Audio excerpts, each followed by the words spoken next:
दिसंबर की सर्दियों में कह रहे हैं कंटेनर पर चढ़ने की, कहीं आप कट्ठे कंटेनर पर चढ़ सकते हैं वैसे? बिस्मिल्लाहिर्रहमानिर्रहीम। देखिए, सबसे पहले मैं आपको एक बात बता देता हूँ, हमारा ज़रूर सियासी इख्तिलाफ है, अपनी जगह पर है, आइडियोलॉजिकल डिफरेंस है, बहुत सारी चीज़ों में हम इनको ब्लेम करते हैं कि आज जिस जगह पे हम खड़े हैं उनमें इन लोगों ने एक बहुत बड़ा हिस्सा डाला है। ख़ासतौर पर ये सारे लॉज पिछले 17 महीनों में जितने भी लॉज जो कि आपके कॉन्स्टिट्यूशन से तसादम में हैं, उन सारे लॉज को इन लोगों ने यूनानिमसली नेशनल असम्बली में उसको पास करवाए, जहाँ पे इनके चेयरमैन और को चेयरमैन दोनों थे, उन लोगों ने पास करवाया। और उसके अलावा हाँ, सेनेट में चूँकि वहाँ पे बाज़ लोग ज़रा ज़्यादा क्या कह सकते हैं टेक्नोक्रेट टाइप के होते हैं, तो उसमें उन लोगों ने वहाँ पे ख़ास तौर पे रज़ा रब्बानी ने तो और ताज हैदर साहब ने तो खुल के मुखालफत की है। रज़ा रब्बानी साहब ने तो फाड़ भी दिए थे सारी चीज़ें। ठीक है, अब बात आ जाती है कि क्या हम लोगों में हम आहंगी नहीं है।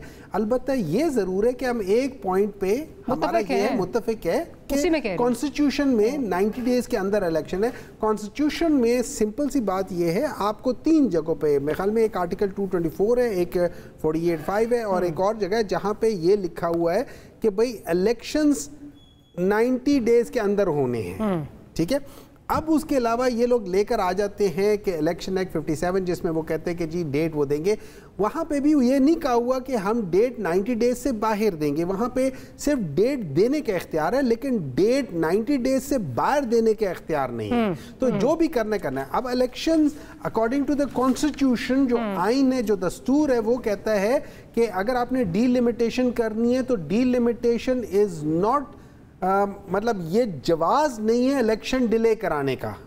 ये आप करो, लेकिन इसके बावजूद आपने 90 दिन के अंदर, क्योंकि आप तनख्वाह पिछले कई सालों से इसमें रहे हो, आपको ये सारी चीज़ें पता। और ये जो डीलिमिटेशन की बात है, जैसे कुंडी साहब ने अभी बताया, ये पहले भी इसके ऊपर बातें हो चुकी हैं, मई में भी इसके ऊपर पता चल चुका था। 30 अप्रैल तक आपके पास सारी डॉक्यूमेंटेशन आ गई थी। अगर आपने CCI का इंतज़ार करना भी था, आपका होमवर्क तो ख़त्म हो जाना चाहिए था ना। आपको एक स्टैम्प मिल जाना चाहिए, आप उसी दिन कह देते कि ये हमारी आज के बाद से ये डीलिमिटेशन स्टार्ट हो जाएगी और नवंबर की 15 तारीख को या 12 तारीख को या 10 तारीख को हम इलेक्शन करा देंगे। You should be ready for 60 days, forget about 90 days. आपको वो उसमें, लेकिन एज अपोज टू जो इनके को चेयरपर्सन जो आज मैं भी सुन रहा था, उन्होंने कहा है कि मुझे इत्मीनान है। आई थिंक मुझे कोई इत्मीनान नहीं है, अनफॉर्चुनेटली। मुझे इसलिए इत्मीनान नहीं है कि मैं जिस तरीके से चीज़ें हो रही हैं, देखिए एक इलेक्शन कमीशन के लिहाज से एक रेफरेंस होता है, उसमें लिखा हुआ है कि आप ये reference with in 6 months 180 days के अंदर अंदर आप इसमें उठा सकते हो। वो 2 साल बाद वो रेफरेंस उठा रहे हैं, वो 2 साल बाद उस रेफरेंस को आगे रेफर कर रहे हैं। उनमें नीयत में कुछ है, हाँ इनके शायद खिलाफ उनके नीयत का ना हो, लेकिन ओवरऑल हम समझते हैं कि वहाँ पे एक बायसिज्म पाई जा रही है, तो वो है। लेकिन इसके बावजूद जैसे बिलावल भुट्टो साहब ने भी कहा है, जैसे सब कह रहे हैं कि इलेक्शंस के बगैर